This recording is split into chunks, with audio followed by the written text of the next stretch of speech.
Saudações alviverdes para você, meu amigo palmeirense. Boa noite para você também, torcedor de outros clubes. Vamos passar algumas informações. Tem informação que já estava atrasada, já era para eu ter passado antes, mas eu vou falar agora, né? Então, para começar, o Palmeiras renova o contrato até 2025, né? O contrato do Wesley. Então, o Wesley está de contrato renovado. Um jogador que, quando ele entra no segundo tempo, ele quase sempre é importante. Tem uma outra partida que ele acaba oscilando, mas é mais porque esse jogador aí, ele é novo e tal. É normal que esse tipo de jogador oscile, né? Mas eu acho que é legal o Wesley ter o contrato renovado, porque ele é um jogador que assim, ele é para compor elenco, então é bom a gente ter um jogador como Wesley no grupo, né? Agora sobre o José Manuel Lopes. José Manuel Lopes foi contratado aí pelo Palmeiras, né? O novo centroavante que vem do Lanús. E de acordo com o Jorge Nicola, o José Manuel Lopes, ele é o jogador mais caro da história do Palmeiras. Eu vou ler a matéria para vocês aqui.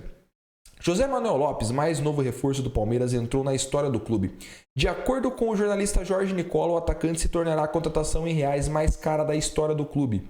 O negócio foi fechado em 10 milhões de dólares, 48,7 milhões de reais, mas o Lanús, antigo dono dos direitos econômicos do jogador, exigiu que o Palmeiras fizesse todo o pagamento dos impostos e taxas. Dessa maneira, o valor da proposta tem um acréscimo de 2,5 milhões de dólares, 12,1 milhões de reais, pelos impostos cobrados na Argentina, além de 1,8 milhões de dólares, 8,7 milhões de reais, pelo custo do envio do dinheiro.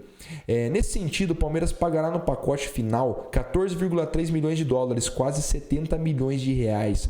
Miguel Borja era, até então, a contratação mais cara da história do Verdão, avaliada em 10,5 milhões de dólares, cerca de 34 milhões de reais. José Manuel Lopes assinou o contrato de 4 anos, né, com o Palmeiras e é o centroavante tão pedido, né? Então vamos lá, o que eu gosto de falar? Assim, uma coisa que eu sempre falo, não interessa se o jogador ele é caro. Na minha opinião, se o time tem dinheiro, não interessa se o jogador é caro. O que interessa é se o cara é caro e não joga nada. Esse é o problema. O Borja ele era até então a contratação mais cara da história do Palmeiras. O Borja é ruim de bola. Ele é ruim. O cara perde gol pra caramba. Ele tem uns lances. Procura aí. Gols perdidos Borja no YouTube. Você vai ver os gols que esse cara perdia. Ruim, sabe aquele cara assim, ó, que não dominava uma bola, não fazia um pivô. É ruim. Jogador que seria ali hoje ele seria um reserva, né? Ele seria um jogador estilo ali, um Navarro. Cara, o Navarro é igual o Borja. Aquele jogador que faz gols assim. Mas eu acho que o Borja ainda foi um pouquinho melhor que o Navarro, tá? Porque o Borja fez gols importantes pelo Palmeiras.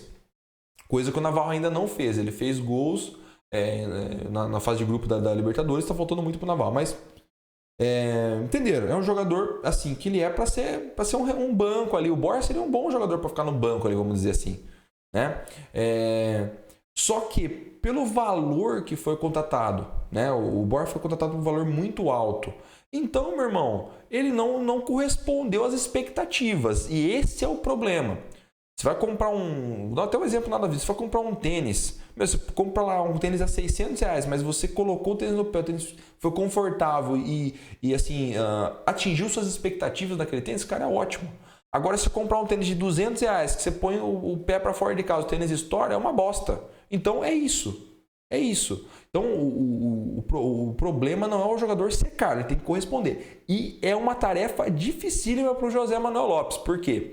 Ele vem para ser um centroavante que tem que, primeiro, fazer uma boa temporada, jogar bem pra caramba e ser titular do Palmeiras, que não é fácil. E ele vai ter que corresponder às expectativas de ser um jogador que chega a 70 milhões de reais. Dinheiro pra caramba, é um caminhão de dinheiro. É um caminhão de dinheiro pro cara, né? Então, esse que vai ser o negócio. Eu quero ver se esse cara vai conseguir corresponder ao valor que foi pago, né? Eu quero saber o que você acha. Se tem alguém aqui que está vendo o vídeo que conhece esse José Manuel Lopes. Eu, sinceramente, não conheço. Para mim é mais uma aposta. Eu não vou ficar vendo futebol argentino, cara. Argentino, nem sei. Lanús é da Argentina, nem sei. Não vou acompanhar o futebol do Lanús, velho. Eu só assisto aqui os times do Brasil aqui, tá bom demais. Lembrando, tá?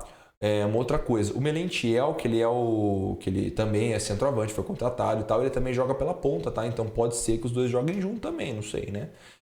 Tem também essa, até eu já vou linkar com a próxima informação. O Rony, provavelmente vai receber uma proposta do Ajax aí agora para sair na metade do ano, né? O Rony, não sei, para mim hoje, se chega um centroavante, o Rony ele ainda é titular pela ponta, que para mim ele rende muito mais. Rony pela ponta joga muito melhor, cara. É um jogador rápido, um jogador que está melhorando a cada dia, evoluiu bastante no Palmeiras. E eu acho que para mim o Rony é titular do Palmeiras se ele for para ponta. Então ele ainda tem lugar no Palmeiras, né? Não sei o que passa na cabeça, né? Mas já tem jogador na cabeça do jogador, né? Mas já tem times que estão atrás aí do Rony e a informação que foi passada é que talvez ele tenha uma proposta aí do Ajax, né? Mas isso é rumor, então, né? Se esse cara vinha sair, o Palmeiras já contratou o José Manuel Lopes e tem também o Merentiel que pode jogar pela ponta, né? Agora vamos para o sorteio da Copa do Brasil, tá? Vamos lá. Saiu o sorteio então da Copa do Brasil hoje, das oitavas de final. Então eu vou passar os times que vão jogar, né? E eu vou comentar depois, eu vou dar meus palpites aqui, tá? Então para começar, tá? Fluminense e Cruzeiro, o Cruzeiro decide em casa.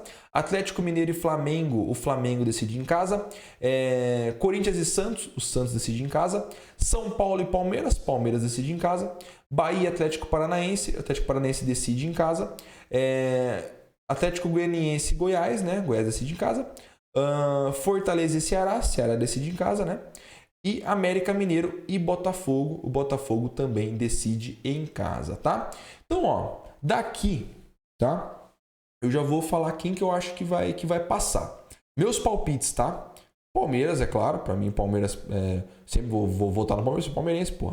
Então, Palmeiras passa o São Paulo, Corinthians passa o Santos, Atlético Paranaense passa o Bahia, Goiás passa o Atlético Goianiense, Fortaleza passa o Ceará, Fluminense passa o Cruzeiro, América Mineiro passa o Botafogo e a Atlético Paranaense passa o Flamengo. Esses são os meus palpites das oitavas de final da Copa do Brasil, ok? Vamos lá. Outra coisa, estão comentando, pô, será que é armado? Pô, será que quiseram ferrar com os jogadores, com os times paulistas e tal, né? O pessoal tava comentando sobre isso. Eu, na minha opinião, tá? Eu acho que esse tipo de maracutaia existe, tá? Parece que a teoria da conspiração, isso aqui, mas, meu amigo, eu tenho quase certeza que tem esse tipo de coisa. Porque futebol envolve dinheiro, e se o futebol envolve dinheiro, né? Nunca é legal que só um time ganhe ou só alguns times ganhem. Então pode ter sido sim alguma coisa que eles fizeram, deram uma ajeitada aí para colocar todos os times paulistas se enfrentando, colocou Atlético Mineiro e Flamengo já se enfrentando nas oitavas, né? Para, sei lá, dar uma variada nos times que chegam na final, né? Para mim pode ter sido isso, mas não tem como a gente saber, velho. Não tem como você cravar se foi maracutaia ou não. Pode ter sido tudo coincidência também, né? Mas assim, cara, uma coisa que me chamou a atenção é que nessas oitavas da Copa do Brasil, todos os times quase são de Série A. Só o Cruzeiro que está na Série B e o Bahia também está na Série B, né? O resto, todos os times são da Série A. Eu acho muito foda isso. Porque vai ser uma Copa do Brasil, assim, muito de alto nível, né? De alto nível. Até os times que estão na Série B, por exemplo, Bahia estava na Série A agora até esses tempos. E Cruzeiro tem um time grande, né? Então vai ser umas oitavas de final bem legal aí, só jogão, né? E tomara que o Palmeiras vá bem nessa Copa do Brasil aí, né?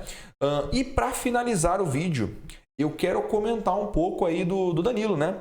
Danilo foi para a seleção, né? Eu comentei aqui, eu falei, cara, você que é palmeirense, que tá querendo um monte de jogador do Palmeiras da seleção, pensa bem, porque nenhum desses jogadores vai jogar. E eu comentei aqui no vídeo, tem um vídeo meu, tá gravado, se procurar no canal aqui tem. Eu falei, cara, vocês acham que o Danilo vai jogar? O Danilo não vai jogar.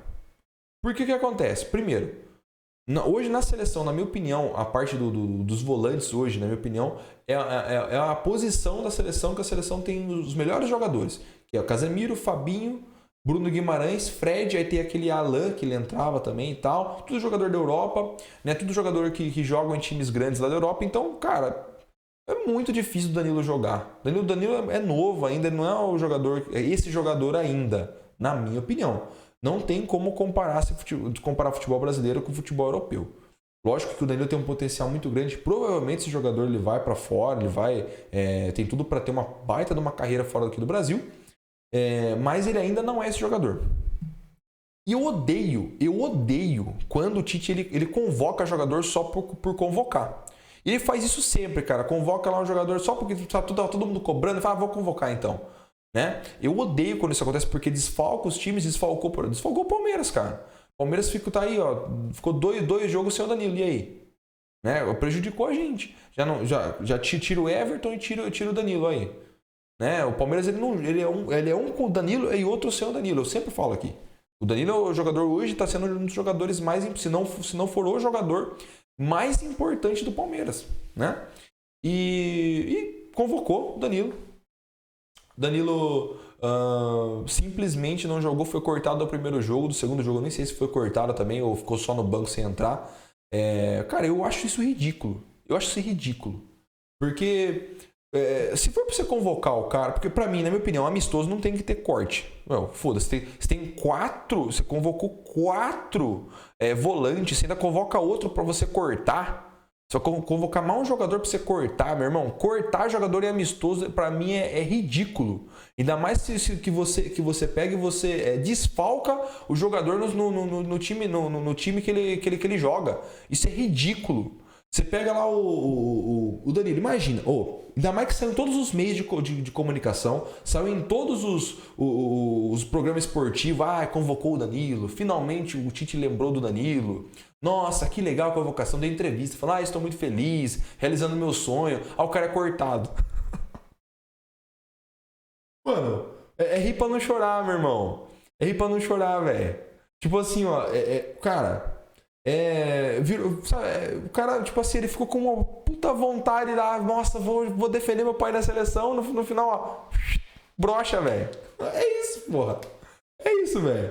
Nossa, puta vontade de jogar na seleção, o cara é cortado no primeiro jogo. Segundo jogo fica no banco, não entra.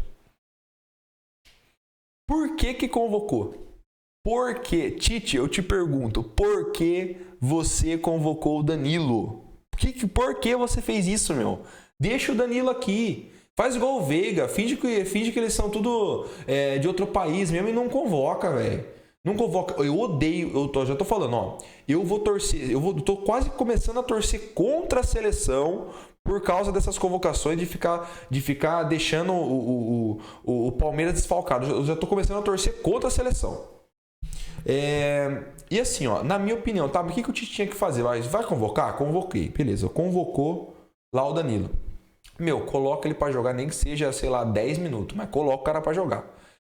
No segundo jogo, ele tirou os 2 volantes, ele colocou o Fred e colocou o Bruno Guimarães. Ele poderia muito bem ter colocado o Danilo pra jogar um pouquinho. Entendeu? Mano, é muita sacanagem. Mano. Aí outra coisa que o pessoal fala, eu acho que o Tite faz de caso pensado e tal. Cara, é outra coisa que eu tô pensando, meu, parece que é de caso pensado, mano. Ó, numa disputa, o Tite é corintiano, todo mundo sabe, o Tite é corintiano. Todo mundo fala isso. Você pega lá, o Corinthians tem uma sequência de jogos teoricamente mais fácil que o Palmeiras, né? Vai pegar o Cuiabá, vai pegar o Atlético Goianiense e pega um outro time lá que eu não sei. E o Palmeiras tem uma sequência difícil, vamos dizer, né? Tem lá que foi o Atlético Mineiro, tem outro jogo que jogou também o menino, e tem agora o Botafogo. Tirou o Everton do time, tirou o Danilo do time, e também tem convocações do Gustavo Gomes, tem várias convocações da Tuesta, um monte de jogador do Palmeiras que foi convocado. Então o Palmeiras cheio de desfalque. E parece, cara, que é de casa pensada mesmo, porque, tipo, teoricamente o Corinthians ia ganhar, vamos supor, 9 pontos ali, e o Palmeiras poderia ser prejudicado ali, né, principalmente contra o Atlético e tal. Poderia acontecer do Palmeiras perder pontos, né, e fazer com que o Corinthians ficasse líder do Brasileirão. Parece que é de caso pensado, mano. Agora, pra saber se é mesmo ou não é. Porque, cara, O Tite, ele mesmo, nas entrevistas dele, já comprovou que ele não acompanha o futebol do Danilo. Nas entrevistas dele, você já sabe disso. Porque nas entrevistas, ele fala, ele sempre dá os méritos para outra pessoa. É um cara lá, fulano de tal, que tá fazendo um trabalho comigo muito bom. Ele que vê os jogos do Danilo, ele que viu esse jogador, que comentou sobre esse jogador e tal, por isso que a gente convocou. Não é nem ele que tá vendo isso. Parece muito de caso pensado. Não foi porque o Danilo joga, o Danilo joga bem e tal, vou convocar ele. Mano, não foi por causa disso. Pra mim, ó, eu vou dizer a minha teoria, tá? Eu acho que, tipo assim, se o cara tá saindo lá... Porque eu também penso assim, cara, é difícil um cara que ele é técnico da seleção, ele olhar lá, vou olhar a tabela do Brasileirão. Eu não sei se porque os caras fazem isso, o cara tem que ser engenhoso. Vou olhar a tabela do Brasileirão aqui. Vou facilitar o campeonato pro Corinthians. O cara fazer isso, o cara tem que ser muito, muito... Nossa, Deus me livre. Então eu vou convocar o Danilo aqui para prejudicar o time. Eu não sei se é isso. Na minha opinião, falar o que eu acho, tá? Eu sei que parece de caso pensado, parece que ele fez só para prejudicar o Palmeiras, eu sei. Mas na minha opinião, o Tite ele só convocou o Danilo porque tinha muita gente pedindo. Tá? Só por causa disso. Tem muita gente pedindo, tal. O Danilo sabe aquele jogador que ele é novo, ele tá numa crescente muito grande ali, tá todo mundo falando, então vou convocar ele aí. Entendeu? Pra mim é isso, velho. Convocou por convocar. Eu não consigo pensar numa pessoa que faz isso de caso pensado, mas, meu irmão, parece. Vamos ver se vai ter mais convocação desse tipo. Vamos ver se ele vai fazer isso de novo. De pegar na próxima convocação, convocar, vamos supor, convoca o Veiga. O Veiga e o Danilo, sabe? Daqui um tempo, quando tiver de novo convocação, um jogo importante, ele vai lá e convoca. Pra nós saber se isso vai ser se é de caso pensado ou não. Mas eu conheço um monte de gente que tá falando que é de caso pensado. Então, é isso, velho. Então, eu quero que tô começando a querer que a seleção perca por causa disso. Beleza, gente? Muito obrigado para quem assistiu. Desculpa o tamanho do vídeo, tem um monte de informação aí, quis falar aí algumas coisas, beleza? Muito obrigado. Não se esqueça de se inscrever, clicar no gostinho, no sininho. É nóis.